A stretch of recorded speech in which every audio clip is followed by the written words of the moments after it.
আপনার তৈরি করা কোনো ব্র্যান্ড নেম, লোগো কিংবা ডিজাইনকে যদি চুরি কিংবা কপির হাত থেকে বাঁচাতে চান, তাহলে এক্ষুনি ট্রেডমার্ক রেজিস্ট্রেশন করিয়ে রাখুন। যদি আপনার ব্র্যান্ড নেম, লোগো কিংবা ডিজাইনে ট্রেডমার্ক রেজিস্ট্রেশন করানো থাকে, তারপরে যদি কেউ সেই ব্র্যান্ড নেম, লোগো কিংবা ডিজাইনকে কেউ কপি করার চেষ্টা করে কিংবা কেউ যদি চুরি করার চেষ্টা করে, তাহলে সেই ক্ষেত্রে আপনি তার এগেনস্টে যথাযোগ্য আইনি পদক্ষেপ নিতে পারবেন এবং কম্পেনসেশনের জন্যও কিন্তু ক্লেম করতে পারবেন। ইয়াহু ইন্ডিয়ার ক্ষেত্রেও ঠিক সেরকম হয়েছিল। ইয়াহু.com নামে অলরেডি আগে থেকে একটি ডোমেন ছিল।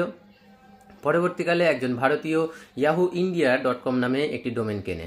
তারপরে ইয়াহু.com কোর্টে মামলা ফাইল করে যে তার এই নামের কারণে তার ইয়াহু.com তার অনেক ক্ষতি হচ্ছে, অনেক লস হচ্ছে। তো সেই ক্ষেত্রে কোর্ট থেকে সে অর্ডার পায় যে yahuindia.com যে ডোমেনটা পরবর্তীকালে কেনা হয়েছিল সেটাকে বন্ধ করা হয়েছিল এবং তার